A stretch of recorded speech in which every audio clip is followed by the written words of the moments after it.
Salam Budi Luhur, baiklah kita memasuki materi pertemuan ke-12 mata kuliah desain dan pemrograman web. Ya, di pertemuan ke-12 ini kita akan mempelajari tentang percabangan pada PHP dan juga perulangan. Ya, percabangan yang akan kita pelajari itu menggunakan if else,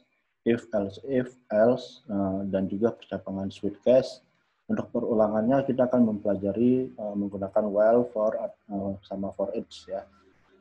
Nah, selanjutnya nanti ada tugas juga terkait materi MySQL sebagai database untuk yang akan kita gunakan untuk project kita sebelumnya, dan koneksi PHP ke MySQL, query insert, dan query select. Ya, kita langsung saja ke materinya ya. Jadi di materinya ada di halaman ke-7.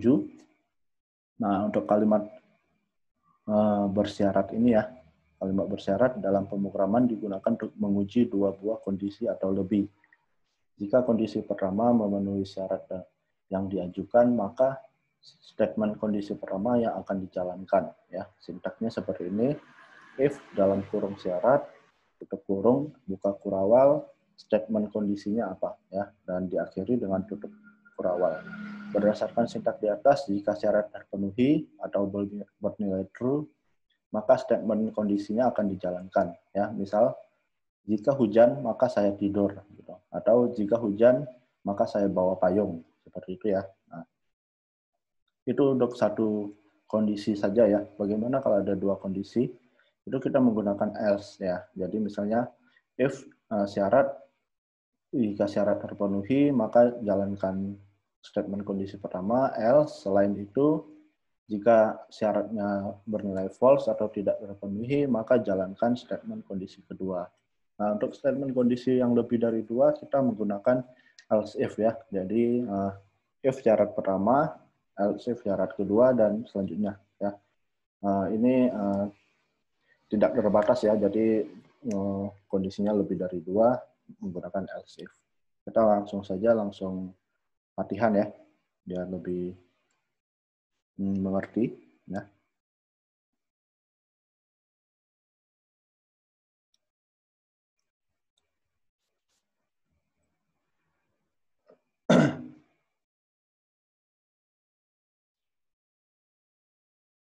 Ya, contoh simpelnya seperti ini ya, variabel A 13 isinya ya, variabel B isinya 5. If variabel A lebih besar dari variabel B, jika variabel A lebih besar dari variabel B, maka jalankan statement ini. Jalankan apa? Jalankan echo variabel A lebih besar dari variabel B. Ya, kita coba langsung. Nah, seperti ini ya hasil yang tampil di browser. Jadi hasilnya adalah 13 lebih besar dari 5 ya, karena kondisi syarat yang di dalam if ini terpenuhi ya. Kalau kita misalnya kita ganti kurang dari, hasilnya akan kosong ya, karena syarat yang di sini tidak terpenuhi, karena variabel A kurang dari variabel B itu nilainya false atau salah ya. Seperti itu. Jadi kalau kita pakai else, variabel A lebih kecil dari variabel B. Nah, seperti ini. Baru dia muncul ya. 13 lebih kecil dari 5. Oh, ini. 13 lebih besar dari 5, jika angkanya kita ganti variabel B-nya 50, maka kondisi ini yang terpenuhi, maka statement yang di sini yang akan dijalankan. Nah, seperti itu.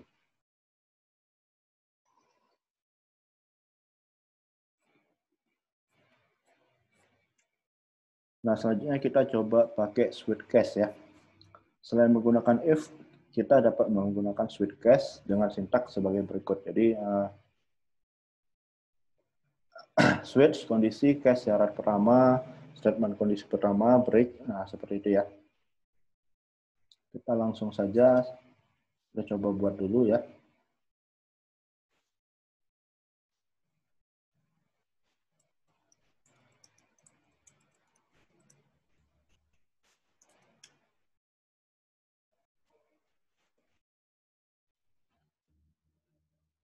Nah, seperti ini ya, saya kasih contoh, misalnya variable day isinya adalah hari dalam bahasa Inggris, Monday ya.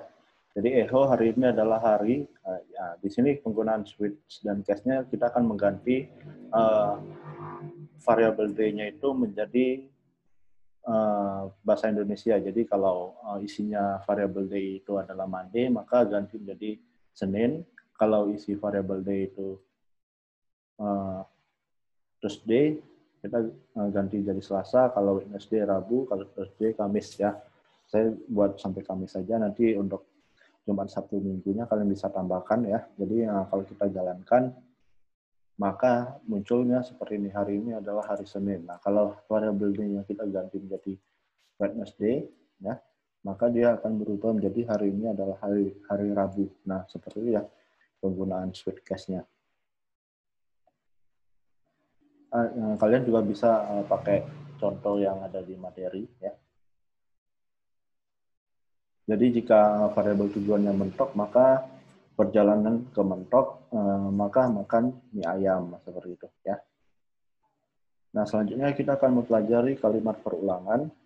Kalimat perulangan digunakan untuk mengulangi suatu perintah sejumlah syarat yang diberikan. Bentuk perulangan pada PHP dapat dilakukan dengan menggunakan beberapa cara ya. Yang pertama for, yang kedua for each, yang ketiga while ya. Jadi kalau for itu rumus atau sintak penulisannya seperti ini. For buka kurung nilai awal, koma syarat perulangan, koma pola perulangan, tutup kurung buka kurawal baris perintah yang akan diulang, tutup kurawal. Sedangkan for each ini adalah variable array as nilai. Baris perintahnya apa? Kalau while buka kurung lakukan perulangan selama kondisi terpenuhi, tutup kurung buka kurawal baris perintahnya apa ya. Nah, selain itu ada juga menggunakan for loop, while loop, do while. Tapi yang akan kita pelajari tiga ini ya, for each, dan while. Kita coba saja langsung ya. Kita buat file PHP baru.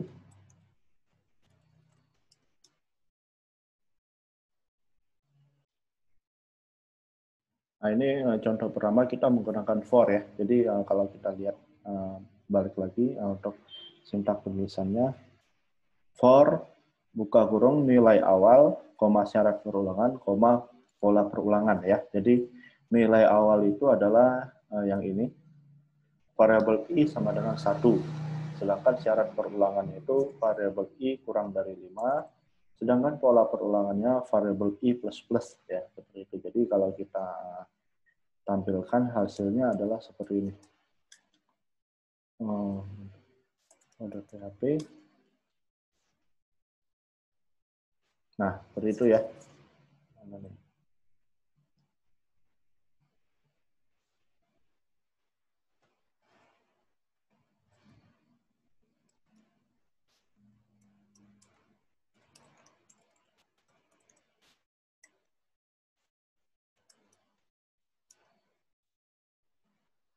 Coba ya.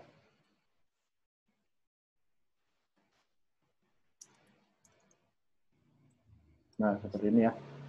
Nah, jadi perulangannya, jadi fungsinya misal kalian diminta untuk membuat angka 1 sampai 1 juta, itu kan tidak mungkin kalian ketik 1, 2, 3 sampai 1 juta baris ya, seperti itu. Ini kita bisa menggunakan fungsi perulangan untuk menghemat waktu. Jadi kalau kalian ketik misalnya sama dengan 100 ya, jadi dia akan mengulangi angka 1 sampai 100. Nah, seperti itu ya. Jadi cukup dengan beberapa baris saja kalian sudah bisa membuat hasil yang banyak seperti ini ya. Nah, misalnya ini pola perulangannya ini plus-plus ya. Kalau plus 2 maka dia akan menjadi plus 2 seperti itu.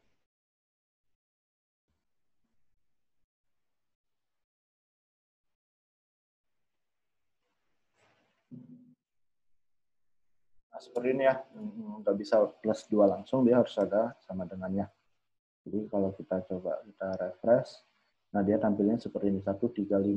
Nah, pola perulangannya berarti variabel i ditambah 2. Jadi kalau yang pertama adalah 1, baris kedua adalah 1 tambah 2, 3, baris 3, 3 tambah 2, 5. Dan selanjutnya seperti itu.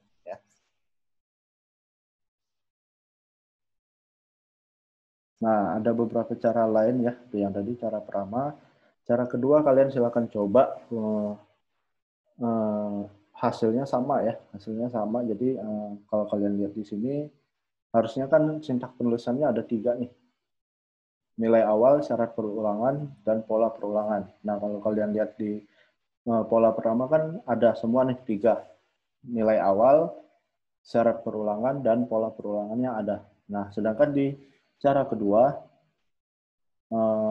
ini nilai awalnya ada, variabel I sama dengan 1, tapi pola syarat perulangannya tidak ada. Ya, ini kosong, pola perulangannya ada. Nah, di mana syarat perulangannya? Syarat perulangannya ada di dalam if seperti ini. Ya. Nah, sedangkan cara ketiga itu di dalam for ini sama sekali tidak ada 3 syarat sintaknya ya. Jadi nilai awal tidak ada, syarat perulangannya tidak ada, pola perulangannya tidak ada. Syarat perulangannya ada di mana? Oh, nilai awalnya ada di mana? Nilai awalnya ada di atas variabel I sama dengan 1. Syarat perulangannya di mana? Ada di dalam if ini.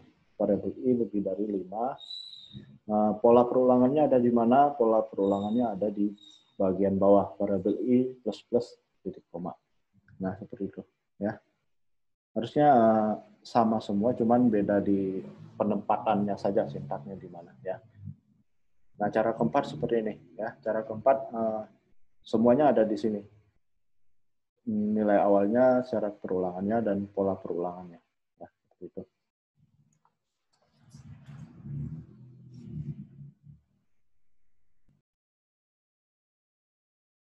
Nah, selanjutnya silakan kalian coba kerjakan latihan yang di sini ya. Untuk perulangan for-nya, jadi ada variabel harsat ya, harga satuan sama dengan 5. Jadi di sini dia akan menampilkan perulangan di mana variabel I sama dengan 10, variabel I kurang dari 50, variabel I ditambah 10 ya. Jadi seperti itu. Jadi variabel total sama dengan variabel harsat dikali variabel I. Jadi yang berubah nilainya itu adalah variabel I, sedangkan variabel harsat ini tetap 5 ya.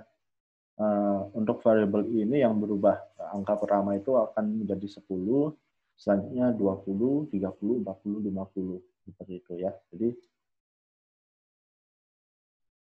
nanti hasilnya adalah echo yang ditampilkan di browser adalah 10.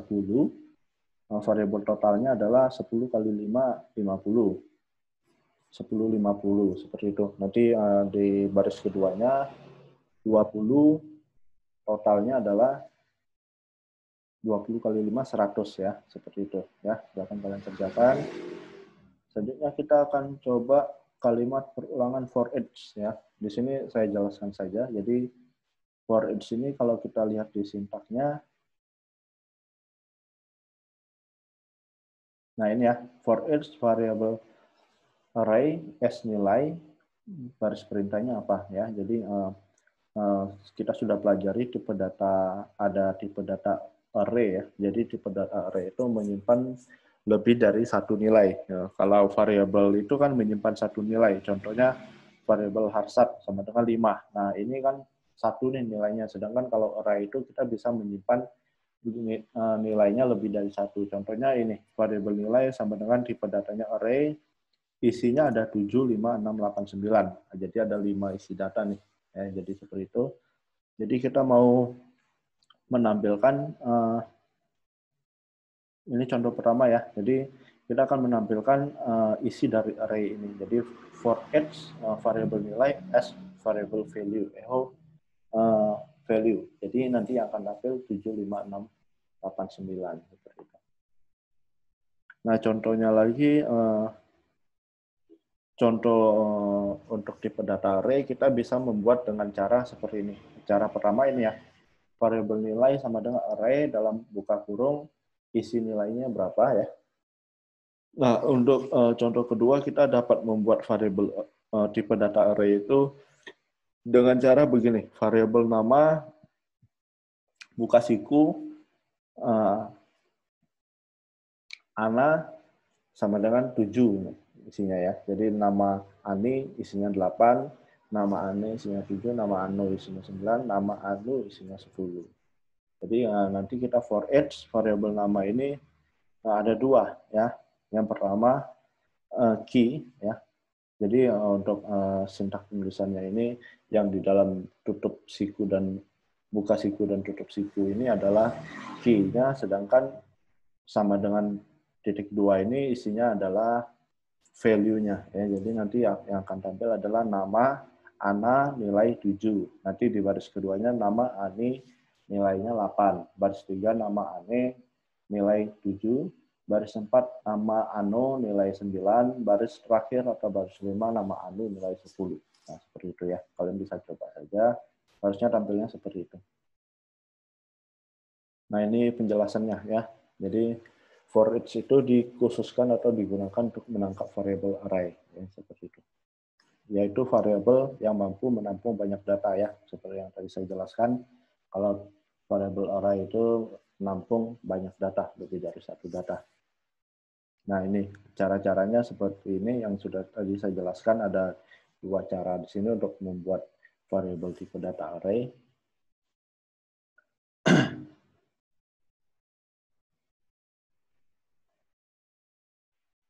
Nah, selanjutnya perulangan menggunakan while dan do while. Ini sama ya hasilnya ya. Jadi kalau kalian buatnya, kita coba saja. Ini kita akan menampilkan sama ya, misalnya.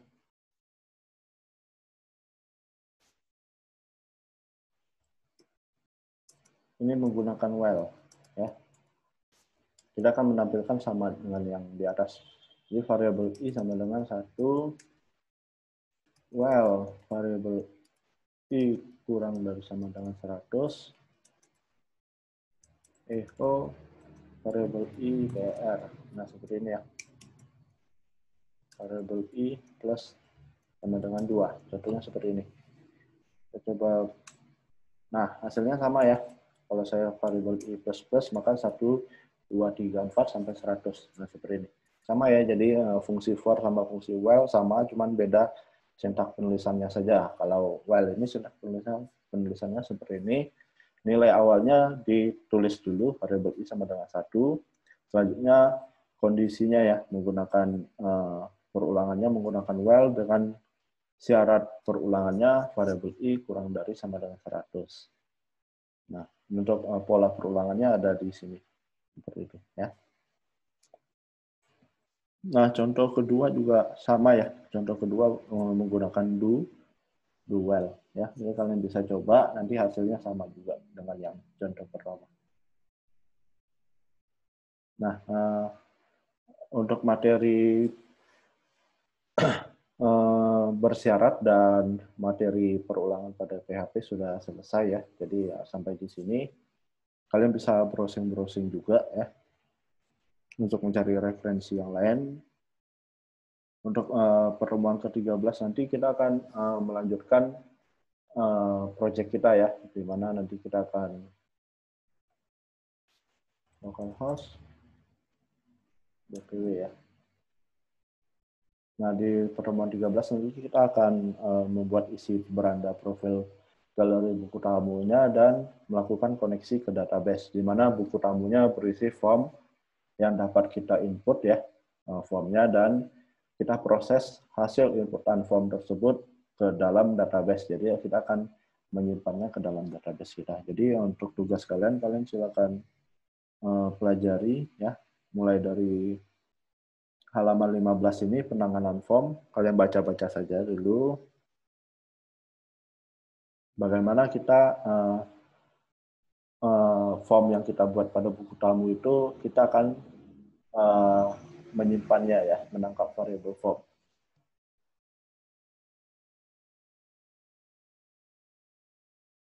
Nah, ini sebagai latihan kalian bisa coba kerjakan ya.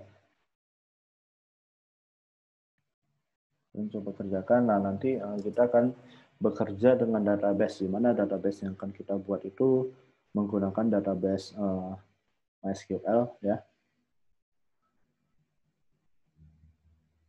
Jadi kita akan membuat database-nya, membuat tabelnya ya. Jadi harusnya untuk struktur pada database, istilah-istilah database, tabel, dan lain sebagainya, ada file, ada tipe data, dan lain sebagainya. Kalian dapat teorinya di basis data ya, pengantar basis data, mata kuliah pengantar basis data. Jadi ini kalian silakan baca-baca saja, nanti di pertemuan 13 kita akan langsung praktek project yang kita buat ya, seperti itu. Nah, ini kalian baca-baca sampai halaman, harusnya sampai selesai ya. Jadi nah, untuk database itu akan menggunakan sintak SQL ya. Query-query-nya apa saja, kalian bisa pelajari di sini dulu ya. Nah, untuk insert-nya pakai query apa, untuk select pakai query apa ya. Nah, seperti ini. Ini teori semua, ini silakan kalian baca-baca, kalian pelajari. Nanti ini juga ada latihannya ya. Kalian juga bisa coba buat dulu. Nanti kita akan pelajari langsung ke project-nya. Kalau ini kan file terpisah nih. Ini kalian pelajari, kalian kerjakan saja latihannya. Nah, sampai halaman terakhir ya. Jadi untuk materi PDF ini kalian silakan pelajari. Nanti untuk pertemuan 13-nya kita akan langsung masuk ke project 13, 14, 15 ya, seperti itu. Jadi cukup sampai di sini materi pertemuan 11. Salam budi luhur.